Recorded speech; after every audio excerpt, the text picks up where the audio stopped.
I have a friend who had a very successful legal practice for decades, and then he decided he was going to retire from his law practice, retool, and make a different kind of contribution.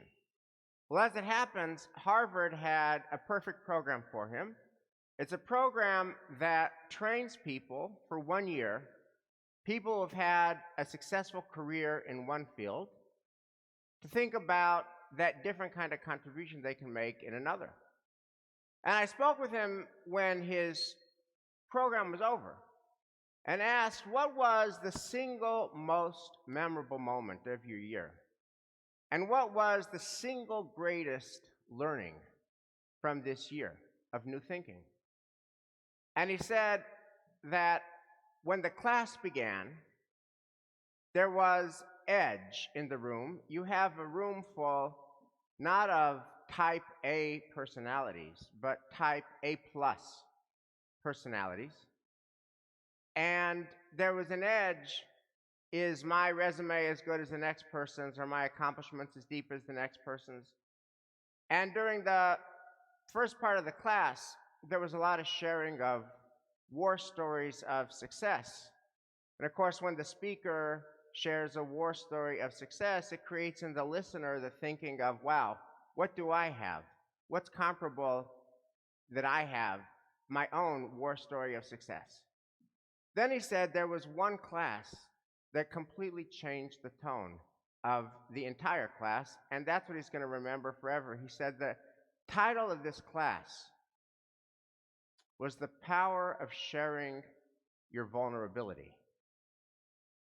The power of sharing your vulnerability. And that day, the professor's instructions were clear: no success stories. Instead, talk about the times that you failed, the times that you struggled, the times that you were up at night, the times when you could not figure it out. Talk about the times when it felt that your life was slipping away from you and you didn't understand why and you couldn't quite figure out how to fix it. The times when you were kind of a hot mess. Talk about that. And this friend told me that when people started talking about those times, a whole different dynamic. Everyone was seated on the edge of their chair, listening with empathy to every syllable. Stories of success, stories of I'm so great. Listen to my glittering resume. Create distance. Stories of frustration and failure. I'm trying to work it out, I can't figure it out. Creates closeness and connection. And I was thinking of that story this week because it connects with such a tender and poignant vignette with which our Torah portion begins. The name of our portion is Va'et Hanan. And Va'et Hanan means I, Moses in this case, I begged, I pleaded. Moses says, I begged God. I said, God, can I please cross the river Jordan and enter the land of Israel? I know I can't live there long. I know I'm near the end of my life. All I want, God, is to walk into the land, to enter the land, to breathe the air, to see the grass, touch the sand, to feel the water, and then I'll go, I'll die, and I'll die fulfilled. By the way, God, 40 years I gave you and the people trying to get to Israel. Can you give me one moment? And God says, no. In fact, no, and don't bring this up again. And train Joshua make sure he knows what he's doing, because he is going to be the one who leads the Israelites into Israel. It's not going to be you.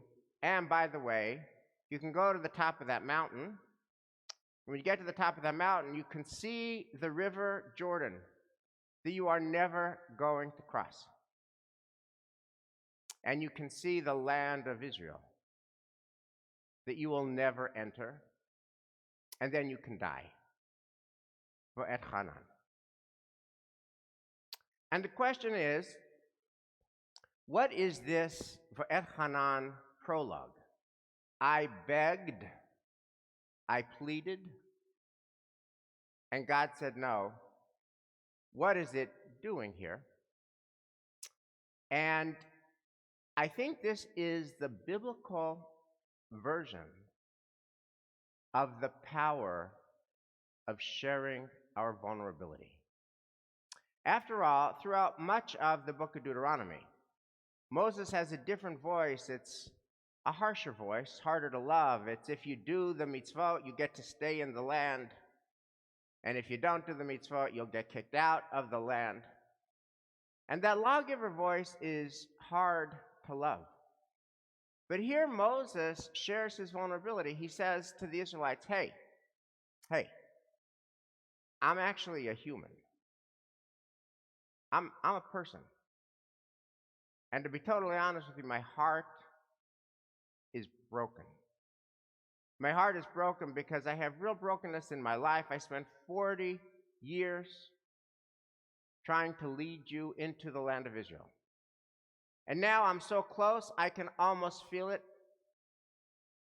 And I'm going to die on the other side, the wrong side of the River Jordan. I'm going to die never fulfilling my life quest. And that sharing of vulnerability makes Moses more human. It makes him more relatable. It makes him more likable. One of our members, Gary Oren, teaches a whole class on persuasion. And one of Gary's core principles in his persuasion class is what he calls the likability principle, which very simply is this: the more likable you are, the more persuasive you are. People will believe you more if they like you more. And here I think Moses shares his vulnerability so that the Israelites will take his words to heart. And it's so dramatic to me how this V'et Hanan prologue intersects with our lives. I don't need to tell you, you already know, that in this week when the Jewish people marked Tisha B'Av, our nation marked its own Tisha B'Av, and it has been marking Tisha B'Av every day. You already know, I don't need to tell you, about the unrelenting bad news on every front. You already know, I don't need to tell you, about how the sickness of our society seeps into our souls and seeps into our lives. That you already know. But perhaps what might be helpful in thinking about is, how can the vulnerability that is all around us, how can the vulnerability that is in us be of use to ourselves and to others? What would our own version of Moses' V'et Hanan moment look like? And fortunately, there's a new book which is just so on point. It's a book that just came out. It's by Bruce Feiler, and it is called Life is in the Transitions. And in this book, Bruce Feiler begins with a bang. Within the first few pages, he shares 3 super painful V'et Hanan moments just off the bat. Number 1, this is page 1 of the book, that his beloved father tried to commit suicide. In fact, when his father, who had always been very upbeat and life-affirming, got Parkinson's, he tried 6 times in 12 weeks to commit suicide. Bruce also shares that his father's father, Bruce's grandfather, who also got the disease late in life, Parkinson's late in life, he shot himself in his head just a month before Bruce graduated high school. Bruce also shares that he got diagnosed with a rare and aggressive form of bone cancer in his right leg. And it took 16 bouts of chemotherapy and a 17-hour surgery to contend with his cancer. He also shares that he very nearly declared personal bankruptcy. He also shares that there were long stretches when he would wake up 3 times in the middle of the night, looking up at the ceiling, sweating, wondering what will be. Now, why share all that stuff? How does sharing that vulnerability help anyone? So he tells of the time that he meets with a person named Marshall Duke, who is a psychologist at Emory University. And Marshall Duke's academic specialty is the intersection of storytelling and family life, and how different families tell their stories, and what are the effects of how different families tell their stories. That's his area. And he has the following to say. All family narratives take one of 3 shapes, Marshall Duke explained. First is the ascending family narrative. We came from nothing, we worked hard, we made it big. Next is the descending narrative. We used to have it all, then we lost everything. And the most helpful narrative, he continued, is the third one. It's called the oscillating family narrative. We've had ups and downs in our family. Your grandfather was vice president of the bank, but then his house burned down. Your aunt was the first girl to go to college, but then she got breast cancer. Children who know that lives take all 3 different shapes are much better equipped to face life's inevitable disruptions. And this book is about what is it that sharing your vulnerability can do for yourselves and for others. And there's basically 3 things. First, when you share your vulnerability, it creates an openness, it creates a connection, creates a possibility of a relationship, of a sharing with somebody else who now sees you as much more human and much more relatable. Bruce shares his vulnerabilities, and as a result, he's able to have conversations with literally 225 people throughout the country, all different regions. He calls this the Life Story Project. He shares his story and his pain, they share theirs.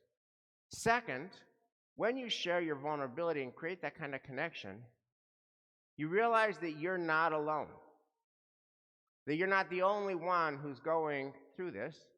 It turns out that 225 out of 225 people that he talks to, 100% share significant heartache, significant heartbreak, significant problems that they don't have solutions for, that they have to live with and from which they have to rebound. And when you share your vulnerability and you hear other people's vulnerability, it just deepens something that we already know, but we always have to be reminded of. That the key to life is resilience. The key to life is when we fall down, figuring out how to get back up. And so sharing our vulnerability turns out to be not a gesture of weakness, but a gesture of strength for ourselves and for others. And this I know very personally. Because Moses' V'et Hanan vignette is not just another page of Torah, it's not just another portion for me. Moses' V'et Hanan vignette saved me. Moses' V'et Hanan vignette lifted me up literally in my darkest hour. When I was 20 years old, my dad died. It was December the 14th, 1981. And after his burial, and after the week of sitting Shiva in Denver, I came back to Boston in January of 1982.